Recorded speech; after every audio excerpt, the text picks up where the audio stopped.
Chegamos ao final da carta aos Efésios, finalmente. Depois de um ano caminhando nesta carta aos Efésios, caminhamos com calma. Algumas vezes interrompemos por questões do nosso calendário, mas não deixamos de voltar ao texto e extrair do texto aquilo que Deus tinha para nós. E agora já se aproxima mais uma série de estudos exegéticos. Eu não sei ainda exatamente sobre o que vamos falar, mas com certeza vai ser da Bíblia. Porque a gente só fala da Bíblia. O problema é quando a gente pensa falar assim, vou falar sobre tal tema.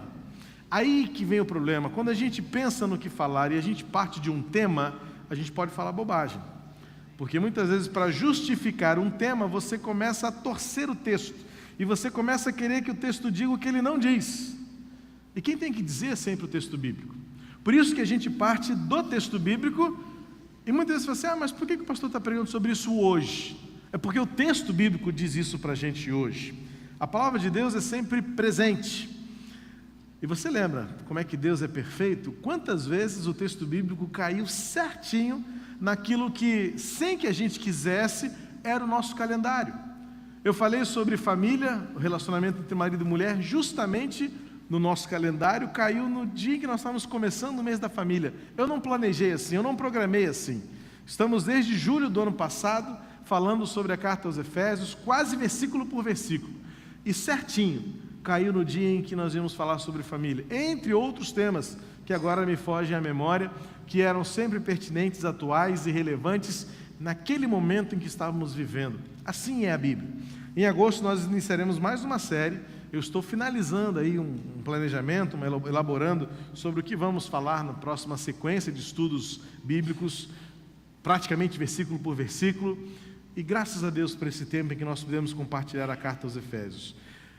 Eu costumava sempre dizer na sala do seminário, quando eu dava aula de homilética no Seminário do Sul, dizia o seguinte: o pregador precisa ser o primeiro a ser abençoado pela palavra, o primeiro a ser confrontado pela palavra, o primeiro a ser desafiado pela palavra. Se isso não acontecer, a palavra vai vazia no coração das suas ovelhas.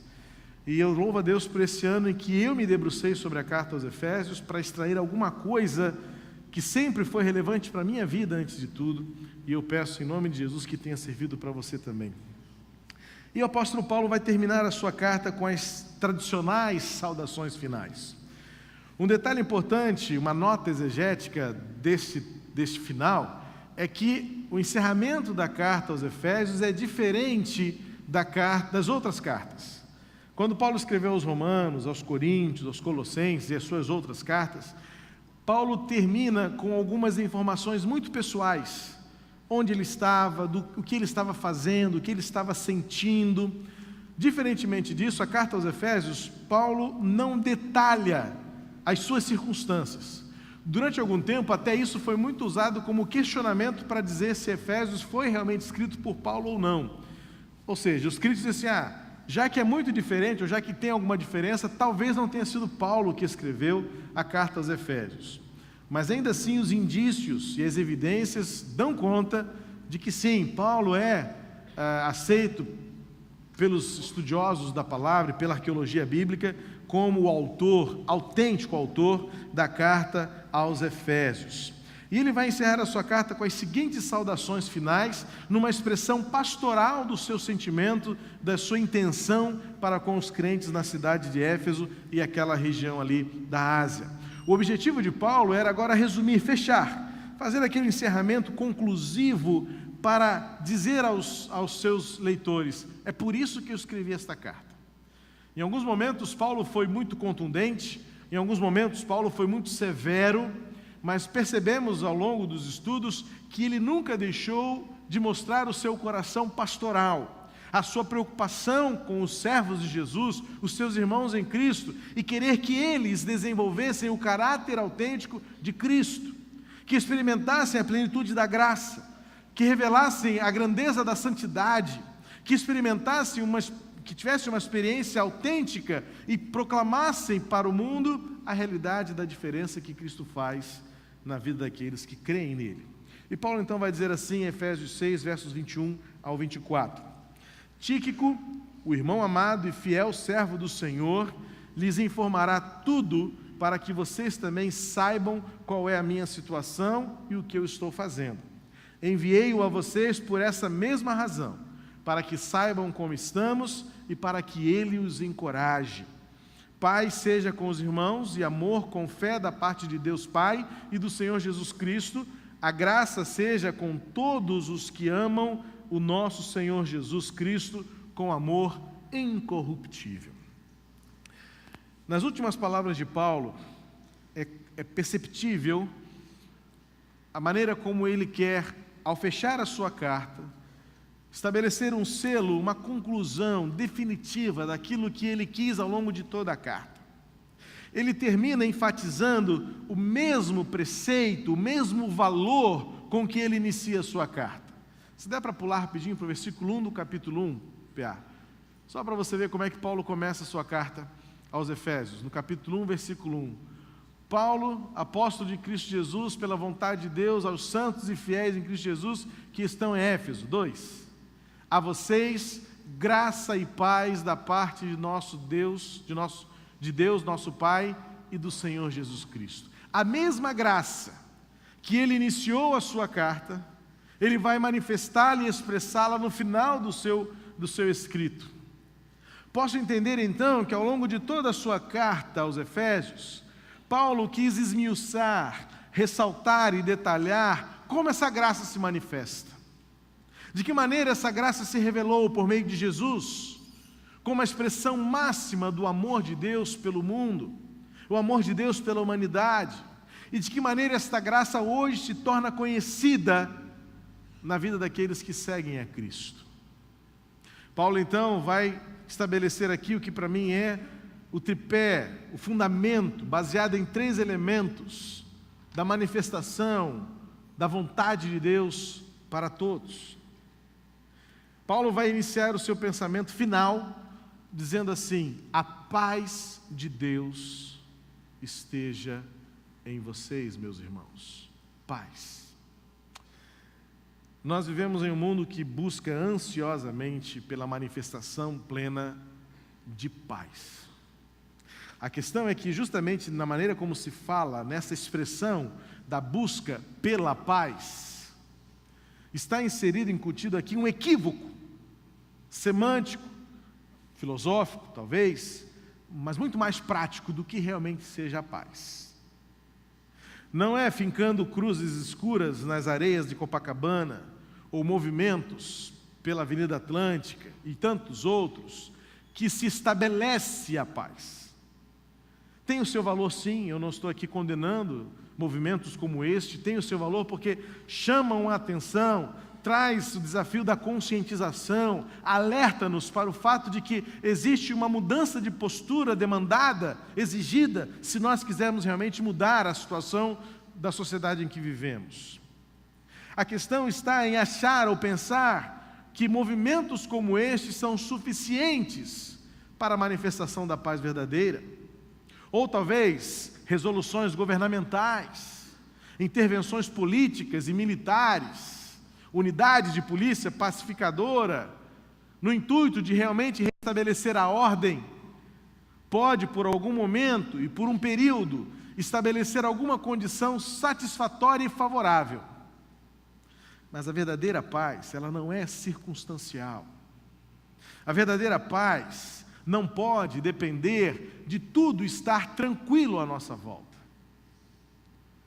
A verdadeira paz é aquela certeza, convicção, como uma âncora bem firmada no interior daquele que crê e confia na soberania de Deus, independentemente das circunstâncias.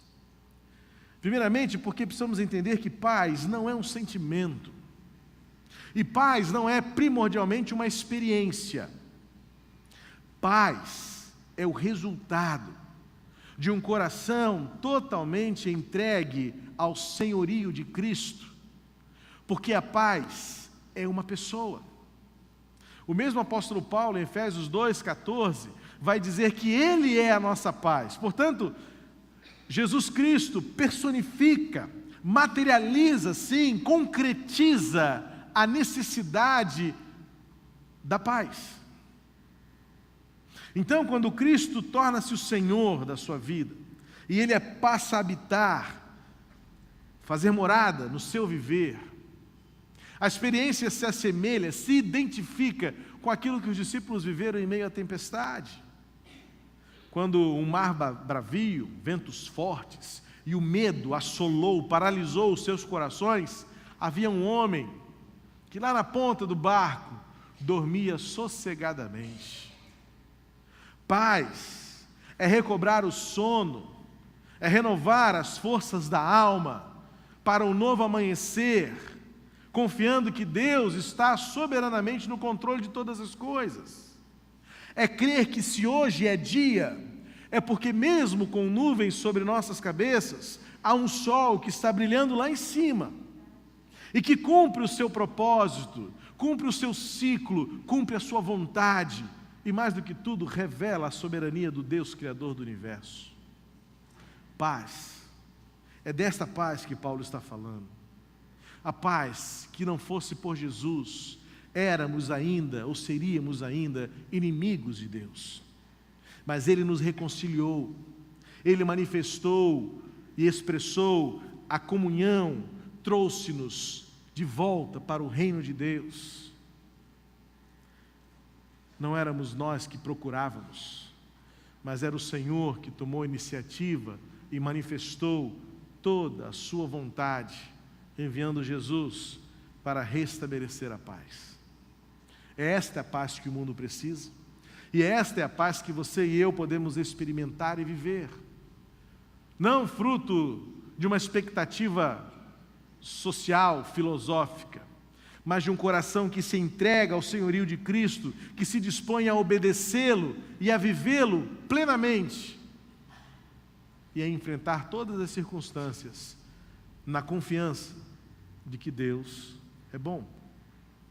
É por isso que o segundo elemento da oração do apóstolo Paulo é "e o amor com fé", da parte de Deus, Pai, e do Senhor Jesus Cristo.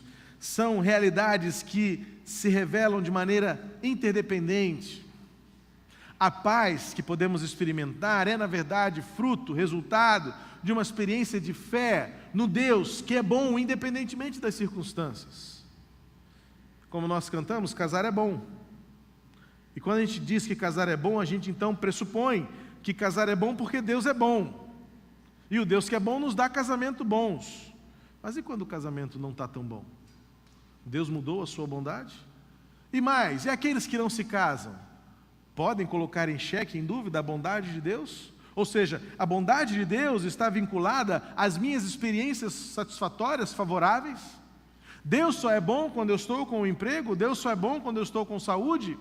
Hoje eu louvo a Deus pela minha saúde, amanhã eu vou ao médico e o médico me dá a triste notícia: o senhor está com câncer. E diante de um diagnóstico assombroso, terrível, como alguns aqui já tiveram de enfrentar, somos colocados em xeque, em prova a nossa fé e o nosso amor, e mais o amor de Deus. E então ficamos em dúvida: será que Deus me ama? Quando tragédias acontecem, quando catástrofes assolam a nossa humanidade, quando a injustiça é praticada aos olhos nus, quando a violência se manifesta ao meio-dia em nossa cidade, quando crianças sofrem, quando pais são violentos, quando jovens morrem, quando o mal se manifesta na vida daqueles que aos nossos olhos são bons. Não. O amor e a experiência do amor de Deus não está fundamentado nas nossas experiências, mas na verdade as nossas experiências precisam estar alicerçadas na confiança e na certeza de que Deus é amor. Portanto, não só a paz é uma pessoa, mas o que o Novo Testamento vai nos ensinar é que o amor também não é um sentimento. Amor não é uma experiência preliminarmente ou prioritariamente. Amor também é uma pessoa.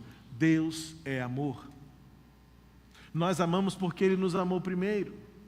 Só sabemos o que é amor se é que temos algum relance do que realmente seja amor dentro da nossa limitação e imperfeita humanidade. Será que nós realmente sabemos o que é amor? Ou o nosso amor ainda está condicionado ao que nos favorece, ao que nos interessa, ao quanto eu recebo. Numa sociedade pragmatista, como aprendemos com os nossos jovens há 15 dias atrás? Será que o amor realmente manifesta-se quando só temos perda? Ou está tão distante de nós ainda a realidade de 1 Coríntios 13, do amor que tudo sofre, tudo espera, tudo suporta? Mas como é difícil enfrentar as circunstâncias e manter firme a nossa convicção de que o Deus que revelou a sua glória por meio de Jesus, revela-se também plenamente, perfeitamente amor, mesmo quando a nossa vontade não é cumprida. É fácil, é bom, é agradável declarar: temos paz, temos amor, quando tudo é favorável. Mas vale lembrar que o apóstolo Paulo estava escrevendo sua carta em meio às prisões. E em meio às prisões, por crimes não cometidos, ou pelo menos aos olhos da lei de sua época, crimes que não eram passíveis de condenação, como Paulo estava vivendo. E ele mesmo disse: por amor a Cristo. Por amor a Cristo padecendo, por amor a Cristo sofrendo, por amor a Cristo perdendo, por amor a Cristo morrendo, mas por amor a Cristo vendo tudo isso como lucro e aproximação do cumprimento da mais valiosa promessa, a eternidade no céu com o Senhor. E então Paulo vai terminar a sua oração e a sua carta finalmente invocando aquilo com que ele começou a sua escrita: a graça de Jesus seja com todos os que amam o nosso Senhor Jesus. Há uma premissa aqui, sim, não uma condição, mas uma premissa para tornar isto realidade. Ou seja, só conhecem a paz, só conhecem o amor e só experimentam a graça aqueles que têm por Jesus Cristo um amor incorruptível. Na nova tradução, na linguagem de hoje, o amor incorruptível é lido como um amor sem fim. Mas a melhor tradução, se eu poderia propor, se é que eu tenho essa outorga, seria você dizer um amor que não transita, um amor que não é variável, um amor que não muda de acordo com as circunstâncias que mudam tanto. Ontem estava frio, hoje está mais frio, amanhã pode estar calor, hoje não chove, amanhã chove, hoje eu estou empregado, amanhã não estou, hoje eu tenho saúde, amanhã não tenho, hoje eu estou bem com a minha esposa, amanhã temos uma crise, hoje minha filha está saudável, amanhã poderá não estar, hoje eu tenho tudo o que eu quero, amanhã posso ter nada do que eu preciso. E por isso então Paulo termina a sua carta dizendo: o amor que faz diferença é o amor que não muda. Só que para termos uma experiência com este amor que não muda, precisamos entender 3 coisas fundamentais. Primeiro, Deus é a pessoa e a fonte do verdadeiro amor que não muda. Ele é perfeitamente o amor invariável. Ele é perfeitamente o amor que nunca se altera. Uma atitude de adoração precisa partir de um coração que olha para o Senhor Criador e diz: Deus é bom. Tendo ou não tendo, sendo ou não sendo, estando ou não estando, indo ou ficando, Deus é bom. Esta é a maior lição que o apóstolo Paulo nos traz quando ele escreve Filipenses 4,13, e que muitos entendem errado esse texto. E nunca será demais voltar a esse texto para dizer: parem de ler e aplicar este versículo de maneira equivocada. Porque quando Paulo diz: tudo posso naquele que me fortalece, ele não está outorgando a si mesmo o direito de fazer o que quiser. Ele não está afirmando o direito que ele tem e o poder de declarar todas as coisas que ele bem entender. Ao contrário, nos versículos 11 e 12, Paulo vai descrever a pior de todas as privações. Comparando-se em contraste aquilo que é bom e aquilo que é ruim, ele diz: eu posso ter o que comer, mas posso ter fome. Eu posso ter o que me vestir, mas posso andar nu também. Posso estar livre, mas hoje eu estou preso. E ele vai terminar no versículo 12: eu aprendi a viver em qualquer circunstância. E ele então completa no versículo 13: por quê? Porque Deus me fortalece em todas as coisas. crer no Deus que é bom, independentemente das circunstâncias, é o que nos aproxima e nos habilita a uma experiência genuína de um amor que não muda. Por que amamos a Deus? Por que você saiu de casa hoje? Por que você está gastando 3, 4 horas do seu domingo, que poderia estar sendo usado como descanso, junto com a sua família, agora já podia estar almoçando e você está aqui? Você consegue discernir a razão disso? É mero religiosismo? Você acha que você vai ser mais ou menos abençoado do que esta pessoa que não está aí na cadeira vazia ao seu lado? Ou você acha que você merece alguma coisa porque, já que Deus é bom, então Ele precisa ser fiel comigo? Mas e quando as coisas não vão como você planeja? Um amor que não muda é um amor que está baseado não naquilo que você vê, mas naquilo que Deus é. Deus é amor. Em segundo lugar, o amor que não muda está fundamentado naquilo que você, não naquilo que você espera receber de Deus, mas naquilo que você agradecidamente já tem recebido de Deus. O amor com uma atitude de gratidão e não de cobrança. Hoje em dia dá-se 10 para se ganhar 100. Hoje em dia vai-se ao culto para ser abençoado. Hoje em dia quer ser amigo do pastor porque acha que a oração do pastor é mais poderosa. Então, se o pastor não orar, você não vai ser abençoado. Terceirizamos a nossa experiência, sublocamos o nosso coração a uma atitude religiosa. Só que isso não impressiona o coração de Deus. Davi já cantou no Salmo 51 que um coração contrito e quebrantado o Senhor não desprezará, porque Deus não se agrada em sacrifícios e holocaustos. Isso não faz diferença no coração de Deus. Mas nós acabamos minando a nossa fé cristã, minamos o nosso discipulado com Cristo, minamos a nossa experiência de caminhar com Cristo, aperfeiçoando-nos de glória em glória, por uma religiosidade da aparência, em que nós somos crentes para que os outros vejam, em que ostentamos títulos e posições, e o nosso amor, então, é um amor muito mais baseado na vaidade, naquilo que os outros acham de nós, do que aquilo que realmente reconhecemos que Deus tem nos dado e tem realizado em nós. Um amor que não muda, um amor incorruptível, um amor que não varia, é fruto do reconhecimento de que Deus já nos tem dado muito mais além daquilo que podemos pedir ou imaginar. E por último, um amor incorruptível é resultado da convicção que temos de que não há nada que possamos fazer para merecer mais o amor de Deus, ou nada que tenhamos feito que tornemos-nos mais imerecedores da graça de Deus. Porque a nossa concepção, a nossa lógica é muito dada assim, ao dar e receber, ao pagar e receber, a ver e receber. Entretanto, o que a Bíblia nos ensina é que a lógica de Deus é muito diferente da nossa lógica. E nós então nos medimos e medimos os outros por uma medida errada, em que nós achamos que existe alguma coisa que nos torne menos merecedores, menos agraciados. E lidamos com Deus muitas vezes iracundo, um Deus que está lá na nuvenzinha com relâmpagos apontados para nós. Então nós estamos muito mais preocupados em fazer coisas para Deus do que deixar Deus fazer coisas em nós.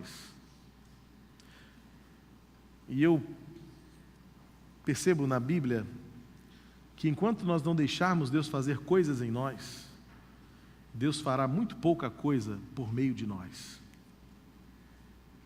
O amor incorruptível é aquele amor que não está preocupado com aquilo que vai fazer ou deixar de fazer, mas está preocupado com aquilo que Deus está fazendo por meio de você e em você, transformando você cada vez mais igual a Jesus.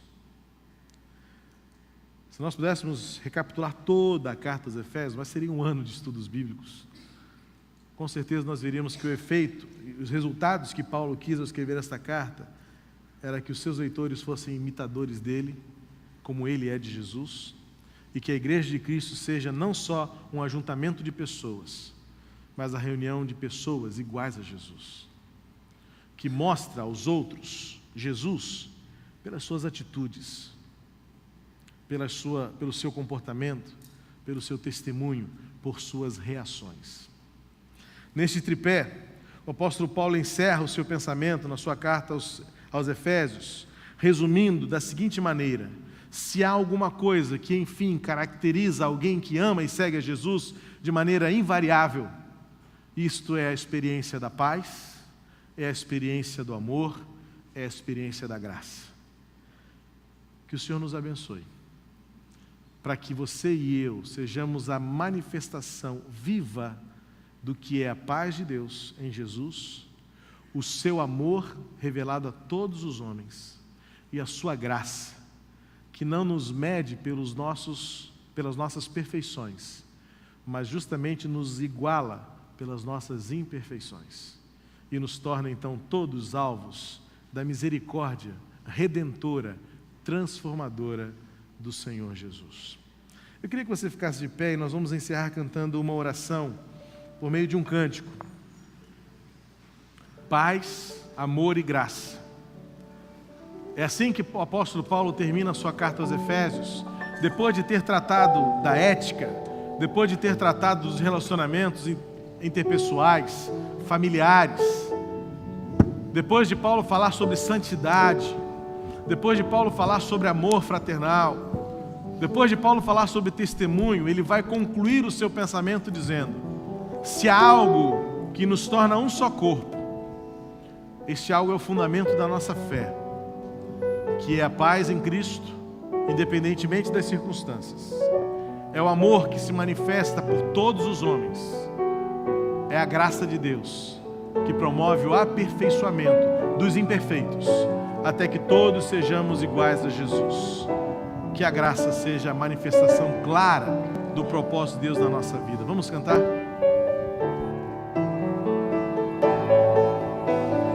Vem, derrama paz, vem, derrama as bênçãos.